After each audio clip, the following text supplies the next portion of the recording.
has changed their policies in regards to AI. Previously, as we talked about before, they said we're not going to have any AI stuff on our platforms. If you got AI stuff in your games, we're not interested. Take it off. And I believe even at the time I said, who knows how long this will last. It'd be strange that if Steam just for the rest of time says never, not even a single skerrick of AI in your games. So they've released this. Back in June, we shared that while our goal continues to be shipping as many games as possible on Steam, we needed some time to learn about the fast-moving and legally murky space of AI technology, especially given Steam's worldwide reach. That is often a problem, like when you're trying to put something new on a platform that goes through a bunch of different regulations in all these different countries, right? Navigating the legal framework of 200 different countries is a hard thing to do. Today, after spending the last few months learning more about this space and talking with game developers, we are making changes to how we handle games that use AI technology. This will enable us to release the vast majority of games that use it. First, we are updating the content survey that developers fill out when submitting to Steam. The survey now includes a new AI disclosure section where you'll need to describe how you're using AI in the development and execution of your game. It separates AI usage in games into two broad categories. Pre-generated, any kind of content, art, code, sound, etc., created with the help of AI tools during development. Under the Steam distribution agreement, you promise Valve that your game will not include illegal or infringing content, and that your game will be consistent with your marketing materials. In our pre-release review, we will evaluate the output of AI-generated content in your game in the same way we evaluate all non-AI content, including a check that your game meets those promises. Live-generated, any kind of content created with the help of AI tools while the game is running. In addition to following the same rules as pre-generated AI content, this comes with an additional requirement. In the content survey, you'll need to tell us what kind of guardrails you're putting on your AI to ensure it's not generating illegal content. Yeah, I imagine that would be a nightmare for Steam if you have an AI that you can talk to in the game and it just will start generating, I don't know, pornography or random hate content or what have you. Or it in of itself could generate copyrighted material that shouldn't be in the game.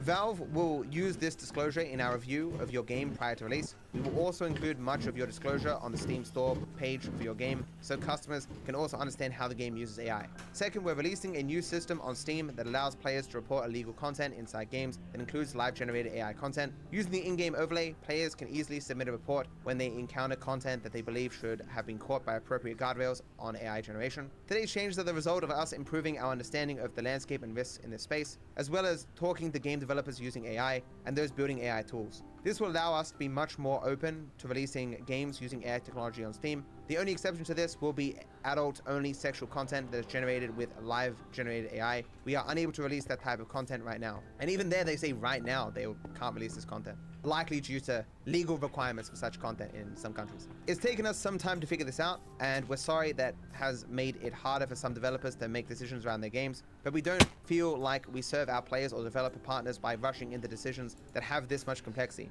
We'll continue to learn from the games being submitted to Steam and the legal process around AI, and we'll revisit this decision when necessary.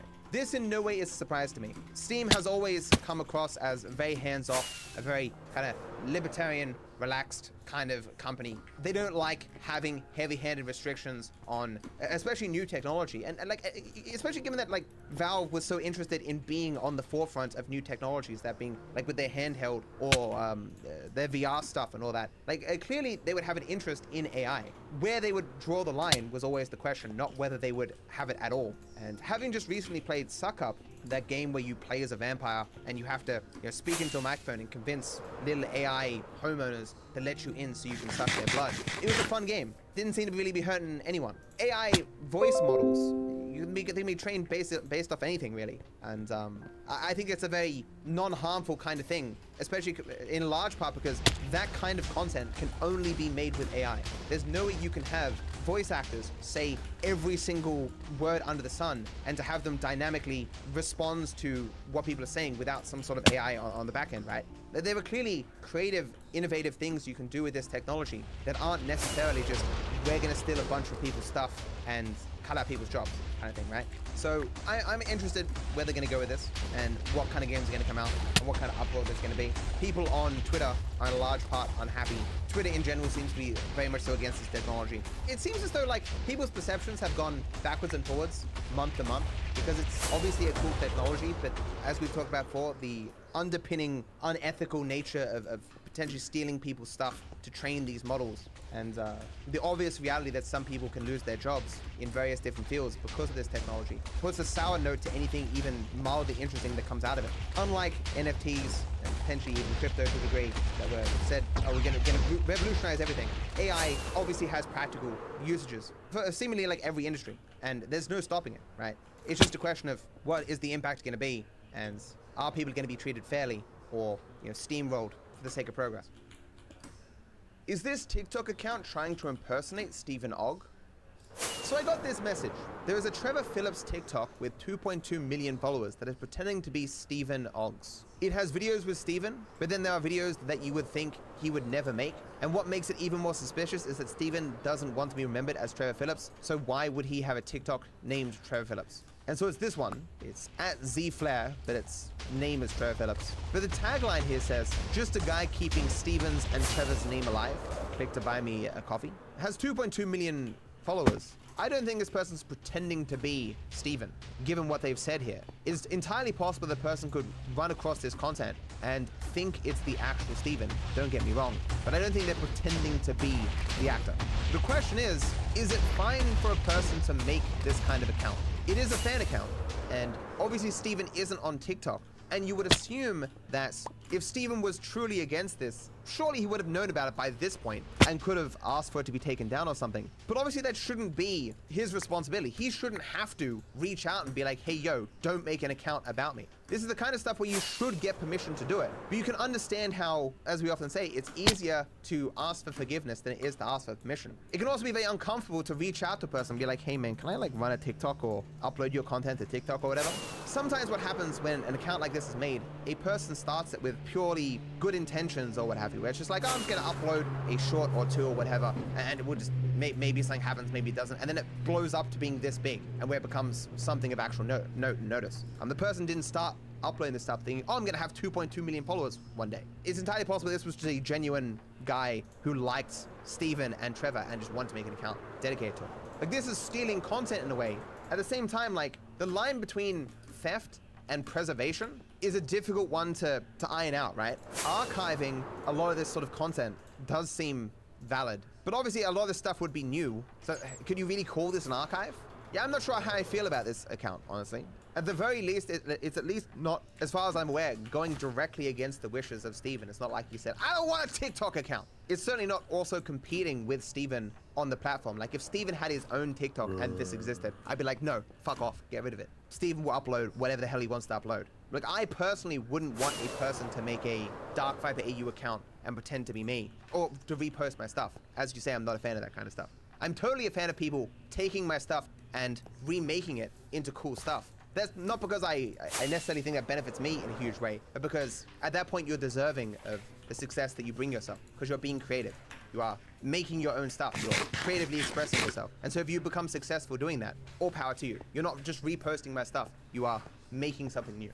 Yeah, true, the account does have a link that asks for donations to buy them a coffee or whatever, but I sincerely doubt they get much through that. If you look at the content, he's not directly saying he's Ogg, but he's heavily implying it and not attempting to prove otherwise. I suppose that shows the difference between a person who's not being honest and a person who's lying. Being honest is when you give information leading people to the truth, right? You give information that you believe people would want to know or should know so they can make informed decisions and whatnot. Lying is when you directly lead someone false. So you can not be honest and not be a liar, in the sense that you can see a person who's under a false impression and just do nothing about that. If you're honest, you'll be like, oh, no. This is not on. You're wrong. You've come to a false conclusion. If you're a dishonest person, you just won't do that. You just be like, oh, that person has, through their own mechanisms, come to a false conclusion. I'm just gonna let that slide. You haven't lied to that person, but you're not honest because you're letting them continue to be misled. Lying by omission, if you like.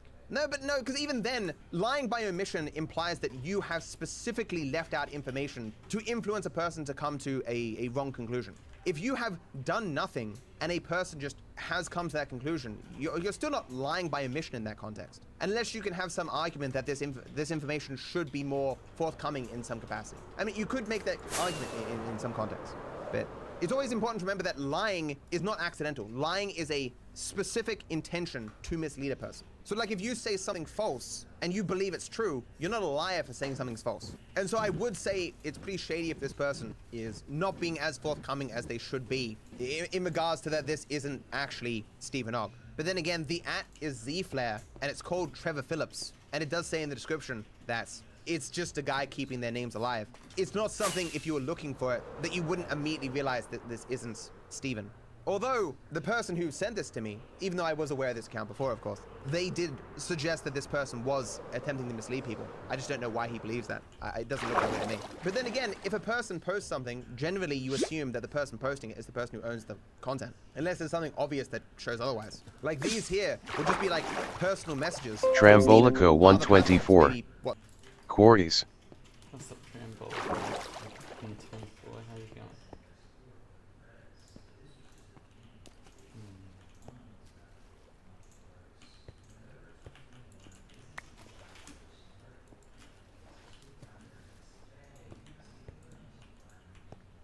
Trambolico 124. TNT. No. Smiley face. Yeah, I'm just gonna get a spy class. Shot fish. Escaped.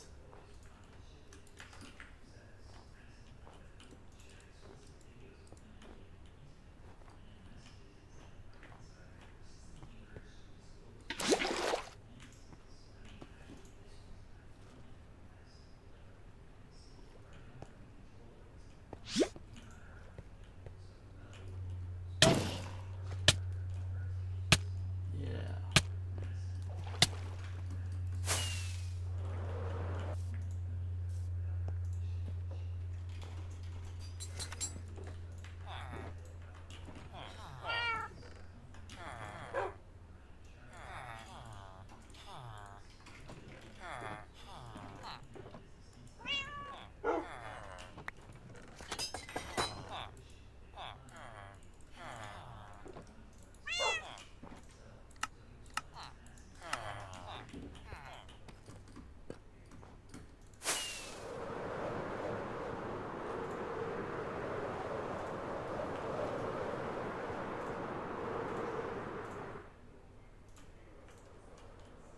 Trambolico 124. Goodbye, I'll leave you the view. Okay.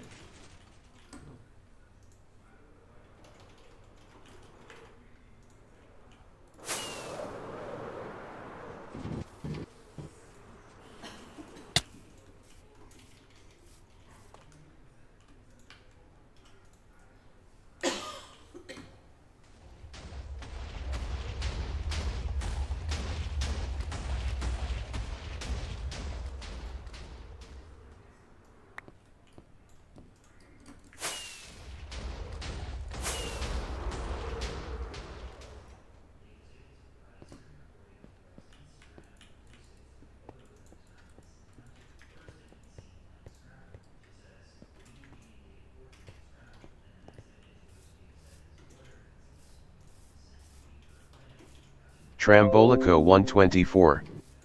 I love explosions, I like quarries. Yeah. Quarries are cool.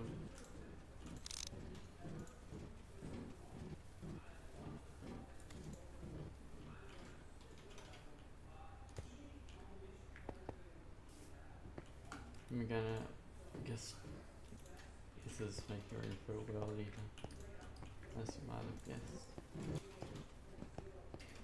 And then I'm gonna get rid of it all and make a raid farm.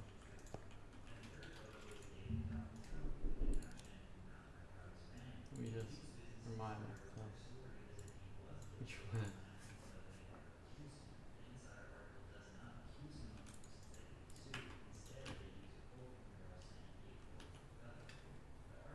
Hasn't run into liquids in a while, which is nice.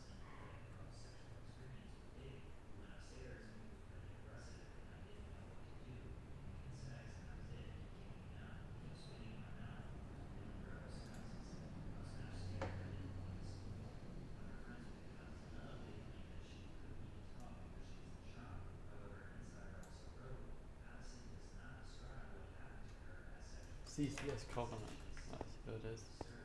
His updated raid farm.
Sophia098 underscore. Hi. What's up, Sophia? You're right on it. How are you going?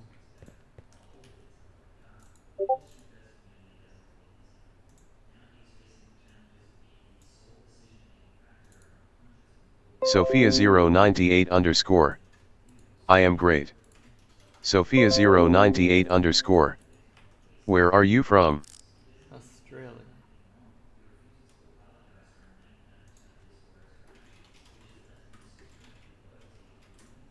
What about you? Sophia098 underscore. Oh wow, I love Australia. Same.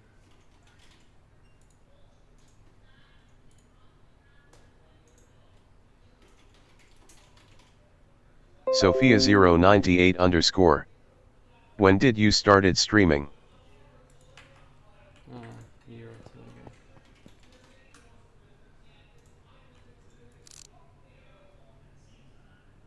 Ooh, diamonds.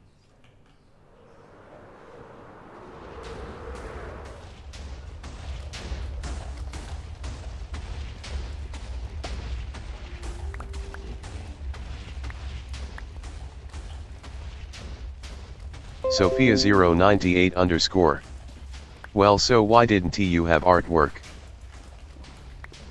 I have fun.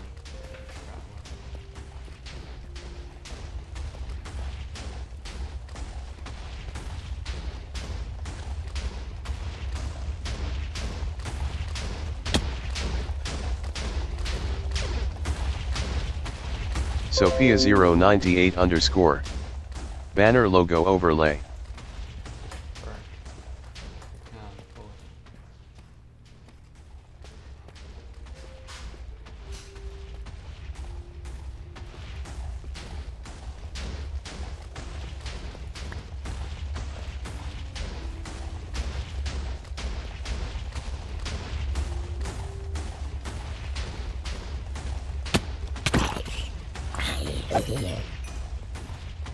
Sophia098 underscore. You should fuse it, you are a good stream. You'll be right.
Let me just fiddle this in there. There we go.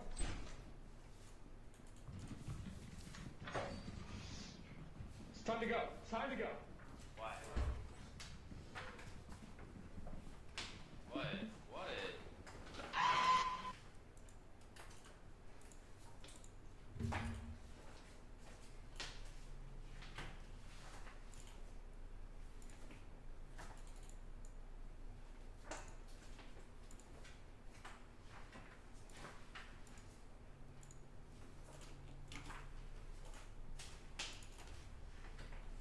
What, Snapchat? Where would he post these things? Instagram? If a person's like speaking into a camera, making a video, you'd assume the person posting it is that same person. So I guess that's my thoughts on this. I personally wouldn't run an account like this or want one existing for me. But I guess if Steven wants this taken down, he will ask it take down. This news reporter belittled this Tetris achievements. So this is something that got some traction on Twitter. A news anchor has been called out after diminishing the accomplishment of a 13-year-old beating Tetris, telling him to go outside and that beating the game isn't a life goal. Now, Tetris has long been touted as a video game that just can't be beaten because it just goes on and on. Oh my God! Well, 13-year-old American Willis Gibson has technically proven that wrong. He beat the original Nintendo version of the game by reaching such a high level that the coding froze. That left the program unable to generate any more falling blocks. As a mother, I would just say step away from the screen, go outside, get some fresh air. Beating Tetris is not a life goal. Speaking of fresh air, let's get a look at the weather. I want to say this immediately. If you have a child who is very passionate about something and it is bringing them joy, if the very first thought you have is to diminish that in their eyes and to disrespect their passion, disregard it, and tell them to go do something else, you are a terrible mother. This person was probably joking to some degree, but if that was a mother's actual response to a 13-year-old being very passionate about something, that would be fucking awful. Like, I don't care if it's like collecting butterflies or something. As long as the child, the teenager in this case, isn't hurting themselves or other people, you support it. Passion is a hard thing to ferment, having the person actually care about something, you know? And this person, even if you don't fully understand what's going on with Tetris or competitive Tetris and stuff, you should still be supported. In the same way that my family, my mother and father, didn't fully understand what I did online with YouTube and live streaming and stuff. They tried to understand, but they were always supportive. Like, hey, yeah, you're getting those numbers, Matt. Good job, you know? Although, still sometimes being realistic and being like, you know, maybe you should still apply for some other jobs. I mean, use your bachelor's degree and all that stuff. Like, if you want to be supportive and still be like, you know, maybe you go play some sport as well sometime, that's one thing. But the dismissive way that this woman talks about this is just so amazingly disrespectful. And she says, as a mother, like, come on. And people made comparisons where they looked up like other Sky News reporting about teenagers and they're like lauding how amazing it is that like a 13-year-old has done well at sport or stuff like that. It's just an amazing double standard that some hobbies are more respected by, you know, these older sort of people than others, and it's just utter nonsense, right? With all this being said, if you do fully want to understand this kid's achievement, watch this video. After 34 years, someone finally beat Tetris. Like, you may be sitting there being like, I don't really understand how, like, why is this significant? Why is this amazing? This video, it's only 17 minutes, very much so explains why that is the case. It is an achievement. It is something quite impressive, especially for a 13-year-old to do something that, well, millions of people have never been able to do. Yeah, great video and huge achievement, huge L from this person. Again, I am potentially being hypercritical. She was probably just making a joke. It is disrespectful, but everyone at some time is going to say something insensitive or have a gaffe or what have you. And imagine like every time you've done that in your life. No person deserves like amazing intense scrutiny by tens of millions of people when they do this, okay? So like if you know who this person is or whatever, don't like find them and harass them and stuff or what have you. I mean, that goes without saying, and I understand that saying that doesn't really dissuade the sort of people who would do that stuff, but I still feel like I want to say it to some degree because it's just a random person who said something a little bit disrespectful. It's not the end of the world. I will say though, Sky News is garbage. I don't know if you guys have Sky News in your countries, but it is considered to be like the lowest quality journalism in my country by a lot of people. I mean, they have an audience, so I guess that can't be everyone, but I've never heard high praise from any sort of official body in regards to news reporting about Sky News. It is garbage.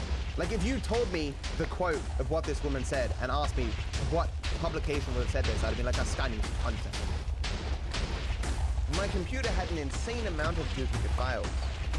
So previously, I talked about how I no longer can have infinite free storage in my Dropbox, and therefore I need to be careful as to what I have syncing to the Dropbox. So I got my duplicate file program to look through my hard drives to find potential duplicates, so I could remove them from those hard drives that are syncing automatically to Dropbox. And while I ran different ones, this was the largest one, and it found 320,000 files that were duplicates. 320,000.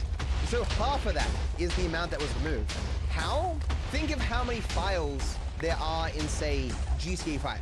So there are 391 files just in GTA 5. So you just have like, you know, a couple of duplicates of GTA 5, and you have bundles of files. Some bundles can have like 1,000 different tiny files, and they kind of adds up, you know? So rather than deleting the duplicates, I moved them all to a separate hard drive. The reason for this is if I had two duplicate files, one named Extra 1 and another one called Extra 2, if I ever need to sync a project, you know, in Adobe Premiere, for example, I would still need to find the file by that original name.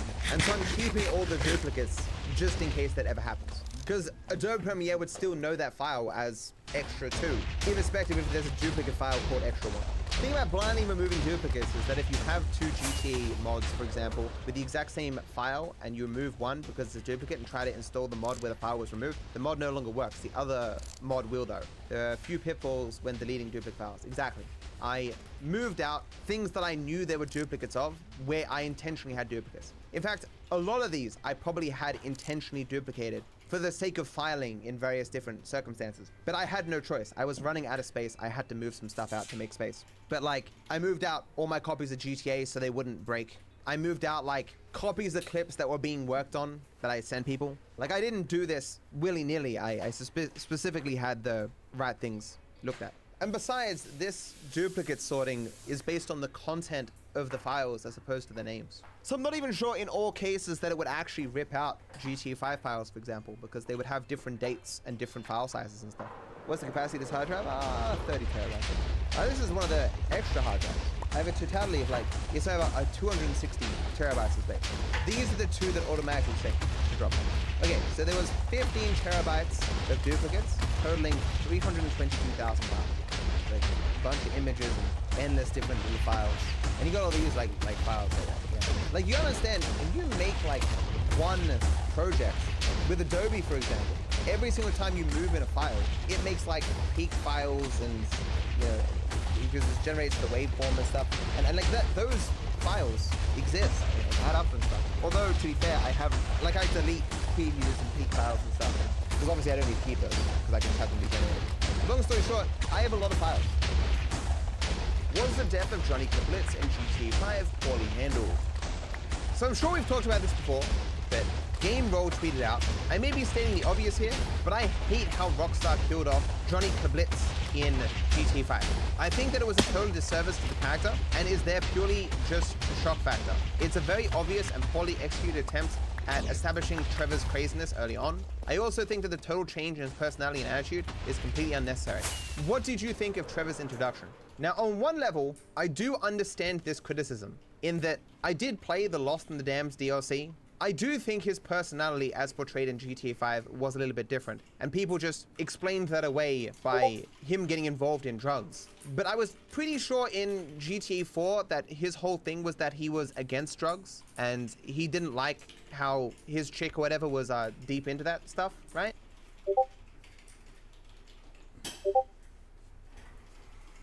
Can you take me to the plaza at 11? No, I'm on a meeting. I get a bus. I think Mason still has my go-kart, actually. Mason has your go-kart. Yeah. Why is Mason using your go-kart? Don't give him your go-kart, Cooper. Yeah. Why did you give it to sends him friggin' helmets and doesn't get a helmet when he needs it? He should have his own go-kart. I don't know when Mason's coming back. Why did you lend it to him? He needed a go-kart. Well, he just said no, I won't lend it. No, you can't go to the plaza. Hey Mitch, do you have a go-kart? I don't think so. Hey Mum, do you have a go-kart? Yeah, I do actually. Can I borrow it? See the problem it causes? Ring Mason and say, I'm going to the plaza at 11, I need my go-kart back. You shouldn't be borrowing a go-kart from you. If you need to go-kart, you need to ask the dad, not you. Ridiculous. And it's also spending it. And I don't need to be paying for Mason to be cruising around. I've got enough teenagers to pay for in this house. I mean, Dad put the money on it if it makes you feel any better. Well, I put the money on it prior to that. We used yours to try and go down to Brisbane and I had to put like $40 on it. Okay, so I have to leave at 10 if I want to get there by 11. Now, plus you're catching what time it comes? Yeah. I'm not going to say it while I'm live streaming, but I do know.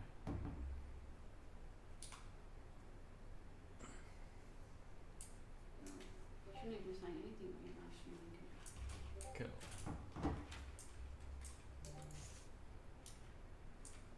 So that whole conversation recorded just then.